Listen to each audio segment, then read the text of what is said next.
भारती।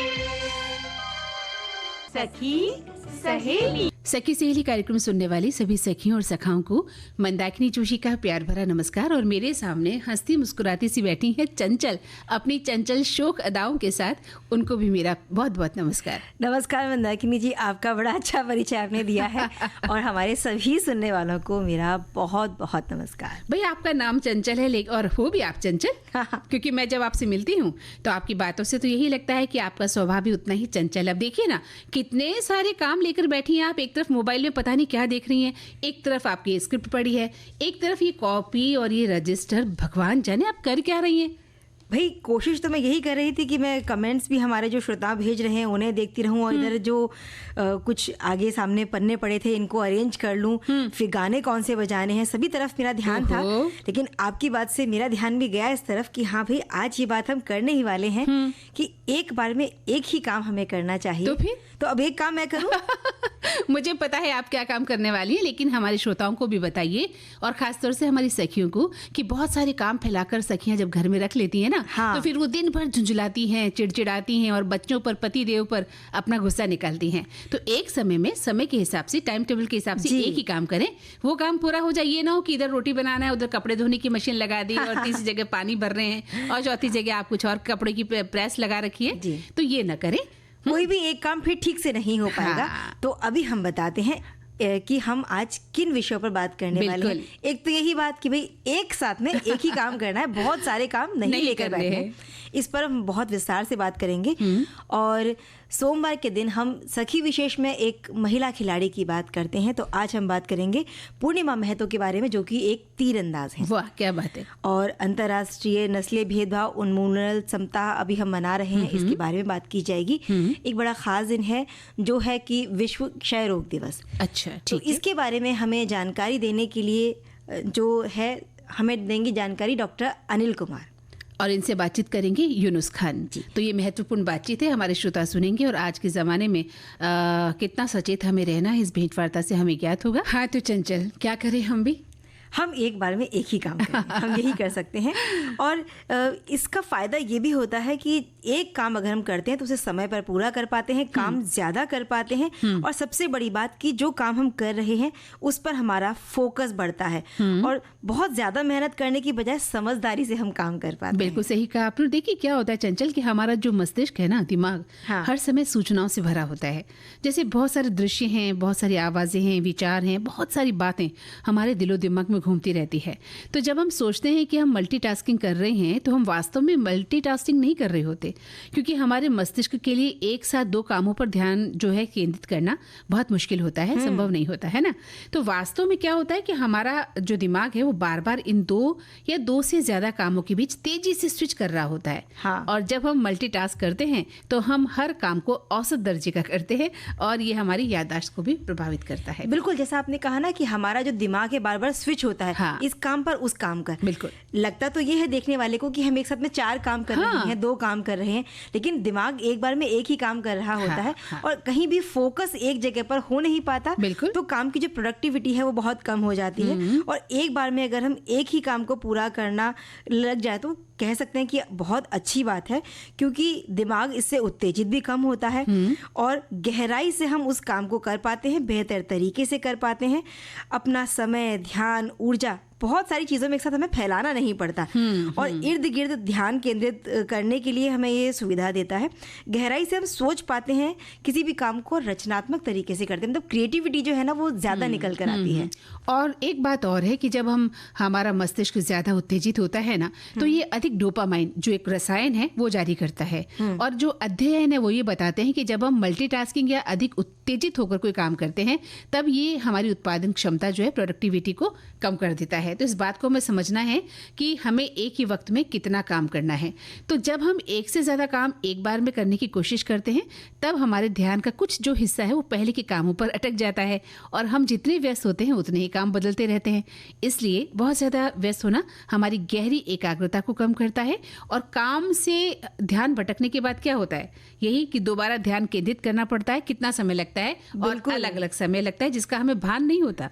बिल्कुल, और इसका कारण यही होता है कि जो मानव मस्तिष्क है वो एक साथ में 2 अलग-अलग कामों के बारे में सोचे, ये तार्किक रूप से संभव नहीं हो पाता है। तो बेशक हमारे लिए एक साथ कई काम करना संभव तो है और हम कर भी सकते हैं, जैसे कि किताब पढ़ते हुए नाश्ता कर सकते हैं या टीवी देखते देखते हम कोई काम कर सकते हैं, लेकिन हर जगह पर ये चीज़ संभव नहीं हो पाती। जैसे रेडियो सुनते सुनते भी हम बहुत सारे काम करते हैं, तो हर काम की साथ में हम इस चीज़ को जोड़ नहीं सकते हैं कि 2 या 3 काम एक साथ में करेंगे। सिर्फ सुन रहे हैं, कान में जा रही, और फिर अगर हम इस्त्री कर रहे हैं या खाना पका रहे हैं तो ये काम चलता है। हाँ। ये तो हम करते भी हैं। लेकिन कई बार अगर हम डूब गए उस गाना सुनने में, तो हमारा जो खाना बनाना है या इस्त्री करना है, जो भी काम करें, वहां से थोड़ा तो हम भटक डिस्टर्बेंस होता है ना। कई बार प्याज जल जाती है ना। हाँ। आप किसी बात को सुनने में लग जाते हैं तो पता चला कुकर में प्याज है वो जल गई है। हाँ। या प्रेस जो रखी है आपने, कपड़ा जल गया है ना। तो करते हैं, लेकिन वो हर बार सफल हो पाए ये जरूरी नहीं होता। तो ऐसा काम नहीं करें कि जहाँ आप खुद डिस्टर्ब हो और कोई नुकसान हो आपके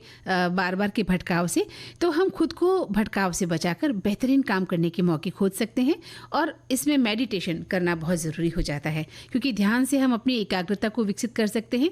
और हर बार जब हम ध्यान वापस केंद्रित करते हैं तो हम अपनी एकाग्रता को काम में लाते हैं और अपनी कार्य जो प्रणाली है उसको भी हम विकसित कर पाते हैं। बिल्कुल सही बात है। कुछ लोग एक साथ बहुत सारे काम करने के दावे करते हैं, बिल्कुल, जबकि हम जानते हैं कि हमारे दिमाग जो है वो इस तरह का है कि एक से ज़्यादा काम पर ध्यान केंद्रित करने में उसे बहुत कठिनाई होती है।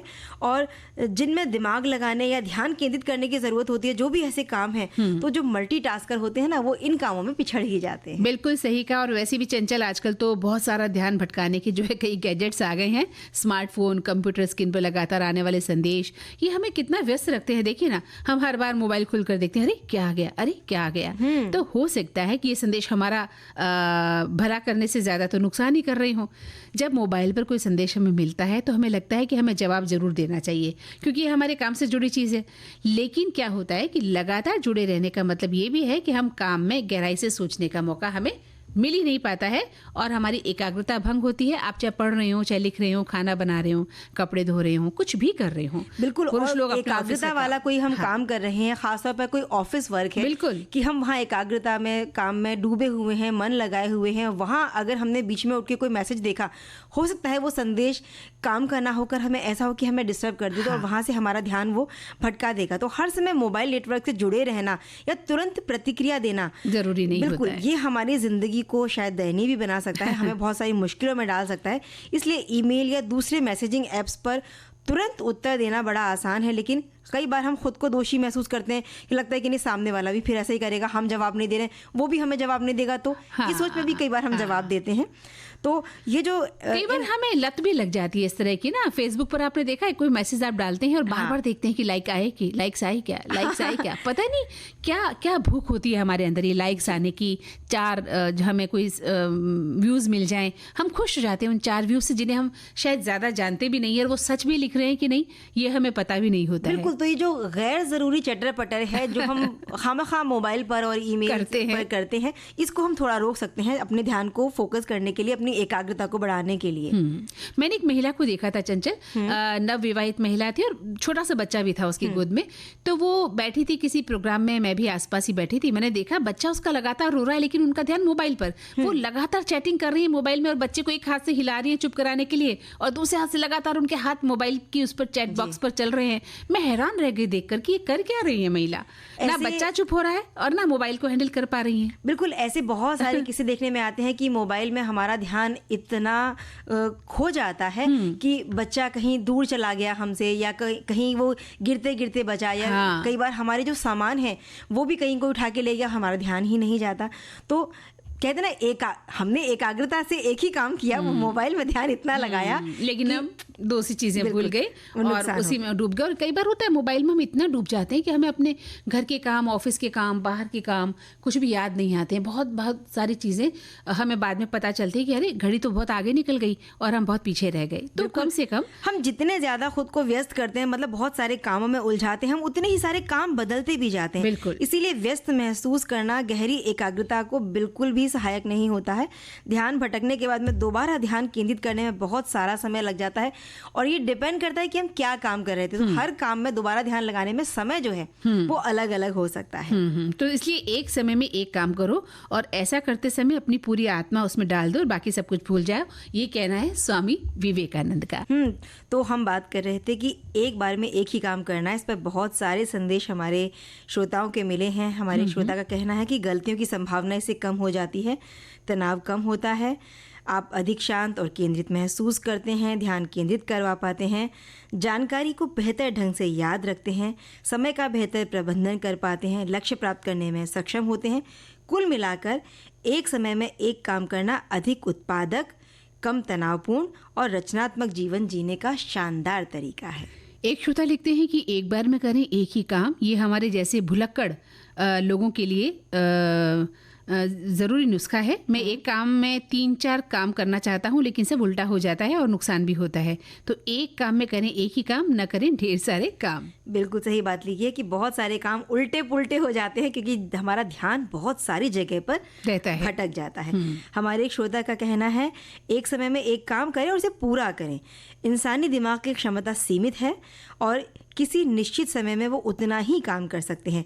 काम के दौरान उसमें बहुत सारी चीज़ों को ठूंस कर भर देने से फायदे की जगह नुकसान होने का खतरा बना रहता है। वहीं एक श्रोता लिखते हैं कि एक वक्त में एक ही काम एकाग्रता से करें और शुरुआत में उस काम में मन स्थिर होने में कुछ समय जाता है, फिर उस काम में आपकी एक्यूरेसी उत्तम आकर संबंधित काम की गुणवत्ता बढ़ जाती है। जैसे अभी मैं गाड़ी चला रहा हूँ तो आज का ये सखी सहेली का एपिसोड मैं कल यूट्यूब पर पूरी एकाग्रता से सुनूंगा। गाड़ी चलाते वक्त ऑन एयर सुनूंगा तो लिसनिंग में पूरी एक्यूरेसी नहीं आएगी। और ये कमेंट मैंने एक हॉल्ट में लिखा है, नहीं तो सोचेंगे कि व्हीकल ड्राइविंग में लिख रहा है। मतलब उन्होंने कहा है कि भाई मैं एक रुक कर कहीं पे लिख रहा हूँ। हाँ, ताकि ड्राइविंग एक साथ दो काम ना हो कि ड्राइविंग भी कर रहे हैं और ड्राइविंग करते करते गाने सुनना। अगर वो ऐसा नहीं कर रहे तो ये भी अच्छी बात है। जैसे उन्होंने लिखा इत्मीनान से वो बाद में सुन लेंगे प्रोग्राम। बिल्कुल। एक और श्रोता का कहना है कि एक बार में करें एक काम, इससे हमारी एकाग्रता उस काम को करने के लिए पूरी तरह से समर्पित होती है और सफलता हमारे कदम चूमती है। लेकिन ये तो संसार है ना, इसमें परिस्थितियों वश ध्यान का बटना स्वाभाविक ही है और फिर काम की सफलता सुनिश्चित ना होते हुए अभ्यास परक हो जाती है। जबकि कार्य के प्रति हम एकाग्र होने का अभ्यास करें तो सफलता भी कदम चूमेगी और फिर दूसरे अभ्यास की आवश्यकता हमें नहीं रहेगी। बिल्कुल सही लिखा है इन्होंने। वहीं एक श्रोता का कहना है कि हम कई बार एक साथ कई काम करने की कोशिश करते हैं, जबकि हम जानते हैं कि हमारे दिमाग को एक बार में एक से ज्यादा चीजों पर ध्यान केंद्रित करने में कठिनाई होती है और हम कोई भी काम सही तरीके से नहीं कर पाते। अतः प्रयास यही करें कि एक काम को एक बार में अच्छी तरह से किया जाए। तो बिल्कुल हमारे जितने सुनने वाले हैं वो इस बात से सहमत हैं कि एक बार में एक ही काम करना चाहिए, वरना करने चले 10 काम और एक काम भी ठीक से नहीं हुआ। बिल्कुल सही कहा। और क्या होता है कि काम भी नहीं हो पाता है और आपका समय भी बर्बाद होता है। और अब क्या नया लेकर आई हो? मंदाकिनी जी, आज है विश्व क्षय रोग दिवस, यानी कि टीबी, वर्ल्ड टीबी डे है आज। और ये एक बहुत घातक रोग है और संक्रामक रोग है, इसीलिए शायद ये ज़्यादा घातक है कि संक्रमण से बहुत जल्दी फैलता है। तो इसमें बचाव की बहुत ज़रूरत है और इसीलिए जानकारी देने के लिए हमारे पास हम जो आज बातचीत सुनवाने वाले हैं डॉक्टर अनिल कुमार सिंघल से, उनसे बातचीत की है यूनुस जी ने। हाँ, तो ये बातचीत सुनते हैं ये महत्वपूर्ण बातचीत।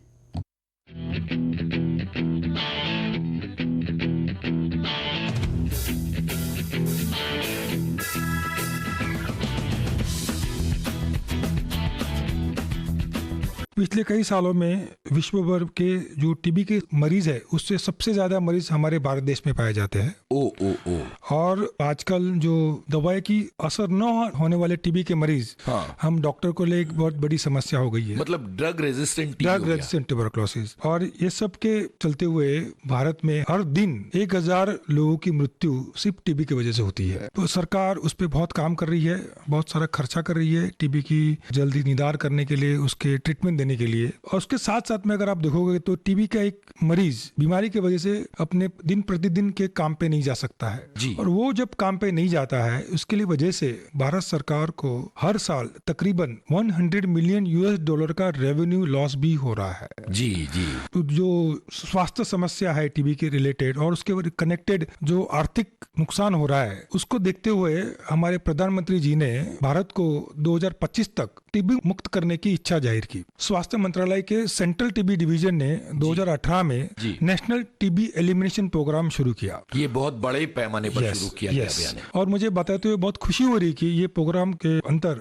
या उसके फलस्वरूप आज भारत में टीबी के जो मरीजों की संख्या में 17% लोग पेशेंट कम हो गए हैं और उसका मृत्यु दर भी 21% कम हो गया है। और ये जो सफलता है उसको नेक्स्ट लेवल पे लेके जाने के लिए 7 दिसंबर 2024 को, मतलब हाल ही में, स्वास्थ्य मंत्रालय के सेंट्रल टीबी डिवीजन ने 100 days intensified TB elimination campaign शुरू किया है, जो इस समय चल रहा है। जी। तो ये जो सफलता पाई है उसको नेक्स्ट लेवल पे लेके जाने की एक कोशिश है। कौन से ऐसे प्रयास हुए जिसकी वजह से जो टीबी के मरीजों की तादाद में आपने बताया कि 17% की गिरावट आई है, तो ये कामयाबी किस तरह के अभियान के जरिए हासिल की गई है? इसके बाद हमें ये बताइएगा कि ये जो 100 डेज वाला कैंपेन है जो आपने कहा कि अभी दिसंबर से शुरू हुआ है, ये कब तक चलेगा और इसके अंदर क्या क्या होने वाला है? जो 2018 से ये कैंपेन शुरू है, नेशनल टीबी एलिमिनेशन प्रोग्राम, उसमें मेन बात जो है वो अवेयरनेस, जन जागृति बहुत जरूरी है।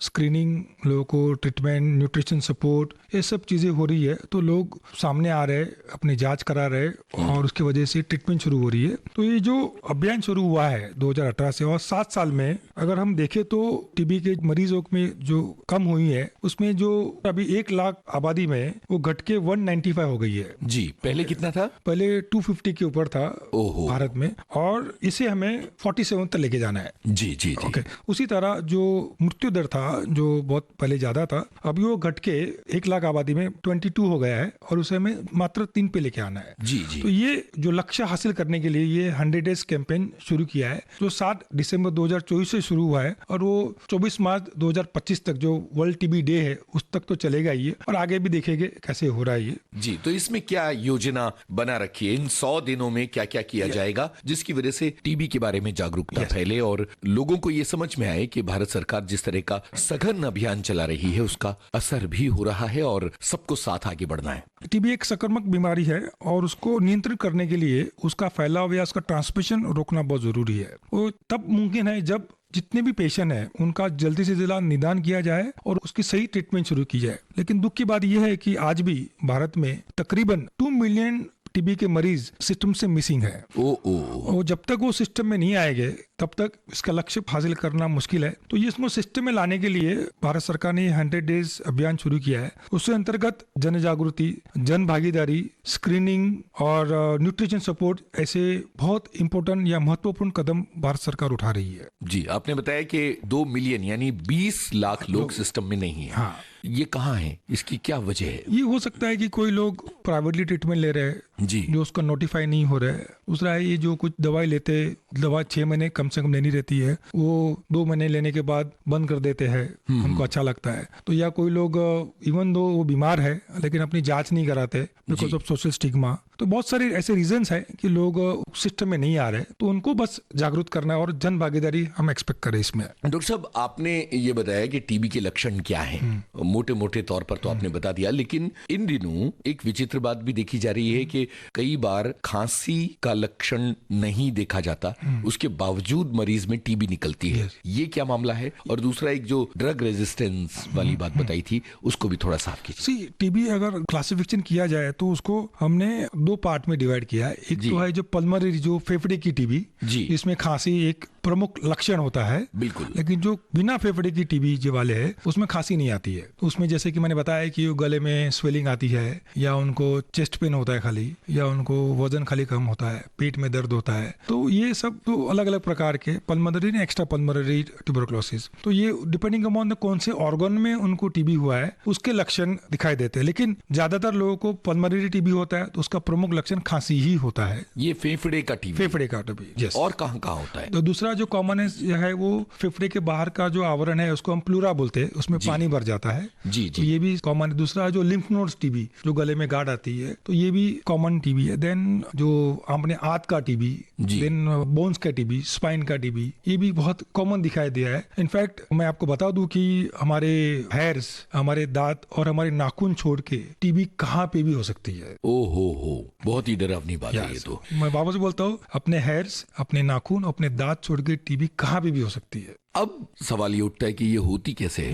ये तो नेचुरली वो ट्रांसमिशन से होती है, तो बॉडी में कीटाणु जाते हैं और जब तक हमारी इम्यूनिटी सही रहती है वो कीटाणु सोए हुए रहते हैं। जब हमारी इम्यूनिटी डाउन हो जाती है तभी वो जाग जाते हैं और एक्टिव डिसीज में कन्वर्ट हो जाते हैं। तो एक सर्वे में ऐसा मालूम पड़ा है कि भारत में अराउंड 40% लोगों को ये जो टीबी के कीटाणु उसको हम लेटेंट टीबी बोलते हैं या टीबी इन्फेक्शन बोलते हैं, लेकिन टीबी उनको हुआ नहीं है। अच्छा 40% एक सर्वे में सामने आया है। तो ये तो तकरीबन आधी तादाद हो गई। तो जब उनकी इम्यूनिटी कम हो जाती है तब ये कन्वर्ट हो जाती है बीमारी में, तो उसको भी रोकना बहुत जरूरी है। तो उसकी भी आजकल जांच भी आ गई है, उसकी ट्रीटमेंट भी आ गई है। हम इसे टीबी प्रिवेंटिव ट्रीटमेंट बोलते हैं, जो सभी वापस बोलूंगा सभी सरकारी स्वास्थ्य केंद्र में अवेलेबल है और मुफ्त में अवेलेबल है वो। जी, तो ये लाभ आप सभी को जरूरी तौर पर लेना चाहिए। डॉक्टर साहब बता रहे हैं कि कई लोगों के भीतर कीटाणु होते तो हैं लेकिन वो जागृत नहीं है। जांच में ये पता चल सकता है कि ये कीटाणु मौजूद है। सही है। दूसरा आपका सवाल जो था कि ड्रग रेजिस्टेंट ट्यूबरकुलोसिस, तो अगेन टीबी को हमने दो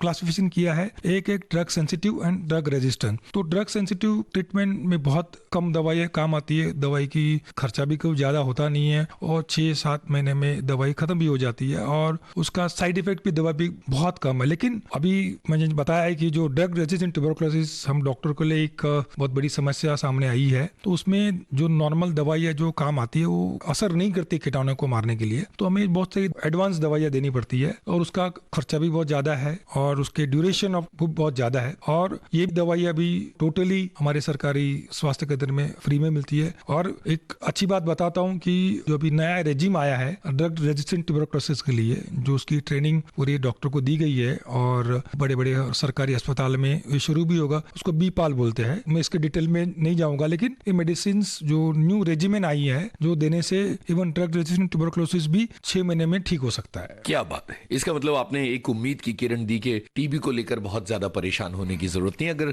ठीक तरीके से समय पर इलाज करवाया जाए तो ठीक हो सकता है। Yes sure. यहाँ मुझे ये बताइए कि जो लोग बहुत छोटे शहरों में हैं या बहुत छोटे गांव में हैं, क्या आपको लगता है कि उन्हें घबराने की जरूरत है या अब सब जगह इलाज मौजूद है? सब जगह पे इलाज मौजूद है, डॉट सेंटर सब जगह पे अवेलेबल है जी, और उसके कनेक्टेड हॉस्पिटल भी है रहते हैं। अच्छा, क्योंकि अगर सपोज किसी को एडमिट होना पड़ा टीबी की वजह से तो वो भी मुमकिन है, इजीली अवेलेबल हो जाता है, तो किसी को कोई भी घबराने की जरूरत नहीं है जी। जस्ट अपना टेस्ट करे और ट्रीटमेंट शुरू कर दे बस। न्यूट्रिशन सपोर्ट के लिए भी भारत सरकार 1000 रुपीज हर महीना उनको देने वाली है। न्यूट्रिशन सपोर्ट के लिए ये भी सुविधा तैयार हो चुकी है जी। तो इसका हमने सबने उसका फायदा उठाना चाहिए और अपने भारत देश को टीबी मुक्त करने में हमने सहभागी होना चाहिए। जी डॉक्टर साहब, कई तरह की बीमारियां ऐसी होती हैं जिनके बारे में अमूमन टीके होते हैं, वैक्सीनेशन की एक पूरी प्रोटोकॉल होती है जो बच्चों को एक कार्ड बनता है। क्या टीबी को लेकर इस तरह का कोई वैक्सीन है और उसका कोई प्रोटोकॉल है? जो बचपन में हमने सबने बीसीजी वैक्सीन लिया है जी, अभी जो एडल्ट बीसीजी वैक्सीन भी शुरू हुआ है। अच्छा, अभी आज भारत में वो एक रिसर्च मोड पे है, रिसर्च लेवल पे है। मुंबई में भी शुरू है, बहुत सारे स्टेट में ये शुरू किया है। तो उसका रिजल्ट आने के बाद वो मुहिम भी शुरू होने वाली है, एडल्ट बीसीजी वैक्सीनेशन कहते हैं उसे। अच्छा अच्छा, ये भी शुरू हो रहा है, वो चूंकि हो चुका है। जो हाई रिस्क लोग है उनको वैक्सीन दिया जा रहा है एडल्ट में। अच्छा, तो इस वैक्सीनेशन प्रोग्राम का भी हम लोग हिस्सा बन सकते हैं? यस, हिस्सा बन सकते हैं। मैं मुंबई से बोल रहा हूँ। मुंबई में भी बहुत सारे जोन तैयार किए गए हैं, उसमें भी वैक्सीन शुरू हुआ है। हमारे जो डॉट्स के अधिकारी कर्मचारी लोगों के घर पे जा रहे हैं, उनसे बात कर रहे हैं, उनसे काउंसलिंग कर रहे हैं कि बीसीजी वैक्सीन में पार्टिसिपेट करने के लिए। जी डॉक्टर साहब, हमने बहुत सारी बातें टीबी को लेकर की हैं कि उसके लक्षण क्या हैं, उसके प्रकार क्या हैं, और इसके अलावा आपने टीबी के बारे में बहुत जरूरी ब्यौरा भी दिया है। लेकिन यहाँ एक चीज बहुत जरूरी होती है और वो ये है कि पोषण, न्यूट्रिशन क्या होना चाहिए, खुराक क्या होना चाहिए टीबी के एक मरीज की। तो जैसे कि जो माल नरिश लोगों को भी टीबी का खतरा ज्यादा रहता है, तो टीबी के बारे में जो इट इज वेरी इंपॉर्टेंट कि उसका न्यूट्रिशन सही होना चाहिए जी। और न्यूट्रिशन में हाई प्रोटीन डाइट वो बहुत जरूरी है और वो देना इसलिए जो भारत सरकार मैंने बताया है कि वो 1000 रुपीज न्यूट्रिशन के सपोर्ट में दे रही है। जी जी जी। तो हमने भी न्यूट्रिशन के बारे में ध्यान देना चाहिए और मैं श्रोताओं को बोलूंगा कि आप भी ये न्यूट्रिशन सपोर्ट कोई डॉट सेंटर अडॉप्ट करके उसमें भी आपका कंट्रीब्यूशन दीजिए कि न्यूट्रिशन सपोर्ट होना चाहिए, लोगों को न्यूट्रिशन पहुंचाइए। अच्छा, तो जो लोग समर्थ हैं हाँ। वो इस तरह का योगदान भी कर सकते हैं? यस, योगदान भी कर सकता है न्यूट्रिशन सपोर्ट का। इसमें क्या क्या करना होता है? इसमें जो ड्राई राशन है वो जो भी वो पेशेंट रहते हैं वो डॉट सेंटर के द्वारा उनको दिया जाता है पेशेंट को, ये स्पॉन्सर के थ्रू। अच्छा, तो देखिए यहाँ एक नई बात सामने आई है कि जो सामान्य लोग हैं, समर्थ लोग हैं, समाज का भला करना चाहते हैं, वो स्थानीय डॉट सेंटर से जुड़ के और न्यूट्रिशन सपोर्ट का काम भी कर सकते हैं। परिवार को एक टीबी के मरीज का ख्याल रखते हुए क्या सावधानियां बरतनी चाहिए ताकि अपने परिवार के दूसरे लोगों में ये रोग ना फैले और वो पूरी तरह से स्वस्थ रहते हुए मरीज की मदद कर पाए? तो अगर हमारे घर में किसी टीबी का मरीज है तो पहला तो वेंटिलेशन अच्छा रखना बहुत जरूरी है और हमारे घर के अंदर सनलाइट भी आना बहुत जरूरी है। आजकल देखा गया था गाड़ी एसी, घर एसी, ऑफिस एसी। हाँ। तो वो कॉन्सेप्ट थोड़ा चेंज करना चाहिए। हमने गुड वेंटिलेशन रूम होना चाहिए जी। और सनलाइट अच्छी होनी चाहिए और सबसे जरूरी है कि वो मरीज अपनी खुद की जिम्मेदारी से लेके अपना मास्क पहन के रखे। तो मरीज ने मास्क पहनना जरूरी है और फैमिली मेंबर भी पहन सकते हैं और उनके साथ में फैमिली मेंबर ने अपनी इम्यूनिटी अच्छी रखनी है, अच्छा खाना खाना है और मैं सलाह दूंगा कि विटामिन डी भी ले वो अच्छी तरह से। विटामिन डी भी बहुत जरूरी है हमारी रोग प्रतिरोधक शक्ति बढ़ाने के लिए और भारत में वापस तो विटामिन डी की बहुत ज्यादा डेफिशिएंसी या इनसफिशिएंसी पाई गई है, तो विटामिन डी भी लेना बहुत जरूरी है। और जिसके घर में टीबी के पेशेंट है उसको हम हाउस होल्ड कॉन्टेक्ट बोलते हैं, उन्होंने तो अपना जांच डेफिनेटली कराना चाहिए। बिल्कुल, लेकिन इसमें घबराने की जरूरत, कुछ घबराने की जरूरत नहीं और वंस अगेन वो भी टोटली फ्री होता है सरकारी स्वास्थ्य केंद्र में जी, और इसको हाउस होल्ड कॉन्टेक्ट बोलते हैं हम लोग। अच्छा, तो जब भी कभी किसी परिवार के सदस्य को टीबी निकलता है तो पूरे परिवार की जिम्मेदारी बहुत ज्यादा बढ़ जाती है कि वो न केवल मरीज का बल्कि अपना खुद का भी बहुत ज्यादा ख्याल रखें।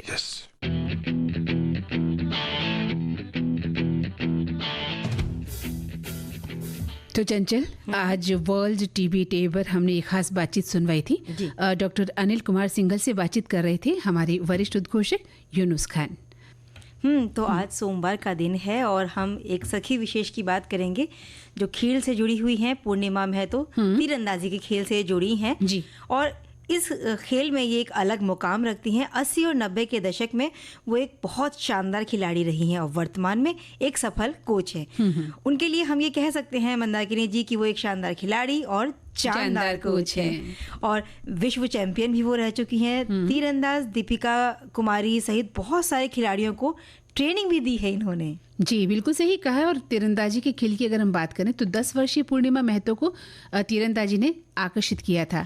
जब वो अपने घर से स्कूल आया जाया करती थी ना, तो वहीं उसके घर के पास एक मैदान था चंचल, और इस खेल के मैदान में बांस के धनुष से तीरंदाजी का अभ्यास एक साथ लाइन में खड़े होकर बच्चे किया करते थे और वो उन्हें दूर से देखा करती थी। यहाँ कोच लॉरेंस क्रिस्पोटा खिलाड़ियों को तीरंदाजी यानी आर्चरी की ट्रेनिंग देते थे। तो जब दूसरे बच्चे स्कूल के बाद अपने दोस्तों के साथ खेलने के लिए भागते थे तो छोटी पूर्णिमा उन्हीं तीरंदाजों को देखने के लिए वापस खेल के मैदान में चली जाती थी। और फिर बहुत जल्द कुछ ऐसा हो गया मंदाकिनी जी कि एक किनारे से खड़े होकर खेल देखना बस ये उनके लिए काफी नहीं था। तो उनको लगा कि मुझे भी ये खेल सीखना चाहिए। और ये बात जब उन्होंने अपने घर पर कही अपने माता पिता से, तो जैसे हर माता पिता लड़कियां हैं भाई पहले तो ना करते हैं, ऐसा ही उनके साथ भी हुआ। लेकिन जब उन्होंने जिद की तो पूर्णिमा मेहता के पिता जो थे वो मान गए। और जब पूर्णिमा के पिता कोच लॉरेंस क्रिस्पोटा के पास पहुंचे ना, तो कोच ने पूर्णिमा को देखा। उस समय वो एक दुबली पतली सी लड़की हुआ करती थी। कोच ने उसके हाथ की मांसपेशियों को छूकर कहा कि वो तो धनुष की प्रत्यंचा, जिसे कि हम डोरी कहते हैं, उसको भी खींच ही नहीं पाएगी। पता नहीं खींच पाएगी भी कि नहीं। और लेकिन कोच ने पूर्णिमा का जब उत्साह देखा ना, तो उन्होंने उसकी ट्रेनिंग शुरू कर दी। और बस 7 महीने की जब ट्रेनिंग उनकी हुई तो इसी दौरान बर्मा माइंस में आयोजित स्टेट चैंपियनशिप में कांस्य पदक उन्होंने हासिल किया। इसके बाद घर के पास ही ट्रेनिंग सेंटर उनका बंद हो गया जहां वो आया जाया करती थी। तो उन्होंने बर्मा माइंस में ट्रेनिंग शुरू की। यहाँ कोच जेजी बनर्जी और पीएन दास से पूर्णिमा ने प्रशिक्षण लिया। और 1991 में पूर्णिमा महतो के जीवन में एक सबसे बड़ा बदलाव ये आया चंचल कि जब सीनियर नेशनल आर्चरी चैंपियनशिप का आयोजन किया गया था। इसमें झारखंड महिला टीम ने गोल्ड मेडल हासिल किया था और पूर्णिमा व्यक्तिगत स्पर्धा में 12वें स्थान पर थी। तो इस टूर्नामेंट के आधार पर 16 खिलाड़ियों का चयन राष्ट्रीय कैंप के लिए किया गया और इसमें पूर्णिमा का भी नाम शामिल था। पूर्णिमा महतो इस बारे में बताती हैं कि इस कैंप के दौरान उन्होंने बहुत कुछ सीखा। इसके बाद उनका चयन 1993 में भारतीय टीम में हुआ। इसके बाद उन्होंने एशियन गेम्स और वर्ल्ड चैंपियनशिप में भी हिस्सा लिया और ये उनके शानदार करियर की एक शुरुआत थी, जिसमें वे सब जूनियर चैंपियन बनी और फिर राष्ट्रीय चैंपियन भी बनी आगे चलकर। और जब उनकी उम्र करीब 17 साल की रही होगी तब पूर्णिमा ने 1994 में पुणे में हुए नेशनल गेम्स में मेडल की झड़ी लगा दी थी। क्या बात है। हाँ, इसमें पूर्णिमा महतो ने सारे गोल्ड मेडल जीतकर तहलका मचा दिया और उसने 70 मीटर, 60 मीटर, 50, 30 और ओवरऑल प्रदर्शन के आधार पर कुल 6 पदक अपने नाम कर लिए। तो उस साल उन्होंने एक रिकॉर्ड बनाया और राष्ट्रीय खेलों में सर्वश्रेष्ठ खिलाड़ी का पुरस्कार भी जीता। अंतर्राष्ट्रीय स्तर पर 1994 के एशियाई खेलों में भाग लिया पूर्णिमा ने और एशिया कप में देश का प्रतिनिधित्व किया, जहां भारतीय टीम ने स्वर्ण पदक जीता। इसके बाद 1998 के राष्ट्रमंडल खेलों में रजत पदक जीता। इसके बाद पूर्णिमा ने 2000 तक बहुत सारे राष्ट्रीय अंतर्राष्ट्रीय खेलों में भाग लिया और पदक भी जीतती रही वो। हाँ, तो इस तरह से उन्होंने झारखंड की बेटी और आर्चरी कोच पूर्णिमा महतो को भारत सरकार ने 2013 में कोचिंग के क्षेत्र में उल्लेखनीय योगदान के लिए द्रोणाचार्य पुरस्कार भी दिया। और वहीं इसके पहले उनको 2011 में बेस्ट कोच के अवार्ड से सम्मानित किया गया था और 2024 में एक और बड़े सम्मान पद्मश्री से नवाजा गया। और पूर्णिमा बताती हैं कि तीरंदाजी बहुत तकनीकी खेल है, बुनियादों बातों पर थोड़ा सा ध्यान केंद्रित करना ज़रूरी है और जो बच्चे सीख रहे हैं उन्हें ये समझना होगा कि सीधे कोई ओलंपिक नहीं जीतता, कदम दर कदम ये भी वो सीखा जाता है। मंदाकिनी जी, 21 मार्च 1960 को दक्षिण अफ्रीका के ट्रांसवाल प्रांत के शार्पविले शहर में अफ्रीकियों ने दक्षिण अफ्रीका के प्रशासन द्वारा लागू किए गए नस्लीय भेदभाव को बढ़ाने वाला जो कानून था उसके खिलाफ बड़े पैमाने पर प्रदर्शन किया और इसके विरुद्ध जो प्रदर्शन कर रहे थे उन लोगों को दक्षिण अफ्रीका के प्रशासन द्वारा क्रूरता से दबा गया और इसीलिए 1966 में संयुक्त राष्ट्र महासभा ने 21 मार्च को नस्लीय भेदभाव उन्मूलन के लिए राष्ट्रीय दिवस मनाने का जो प्रस्ताव था वो पारित कर दिया। जी बिल्कुल, और आज इसीलिए अंतर्राष्ट्रीय नस्लीय भेदभाव उन्मूलन दिवस और सप्ताह हम लगातार मना रहे हैं। तो हर साल 21 से 27 मार्च दुनिया भर के देश और संबंधित संयुक्त राष्ट्र संस्थाएं नस्लीय भेदभाव का विरोध करने की अपील करने के लिए सप्ताह और विभिन्न गतिविधियों का आयोजन करती है। दुनिया भर के जो देश हैं चंचल, वहाँ उन देशों ने नस्लीय भेदभाव को खत्म करने में काफी प्रगति हासिल की है और कई देशों ने नस्लीय भेदभाव के खिलाफ कानून भी पारित कर दिए हैं। तो चंचल, अब हमें वक्त जो है इजाजत नहीं दे रहा कि हम इस बातचीत को और जारी रखें, तो फिर अब इस कार्यक्रम से हमें विदा लेनी होगी। तो चंचल वर्मा का और मंदाकिनी जोशी का नमस्कार।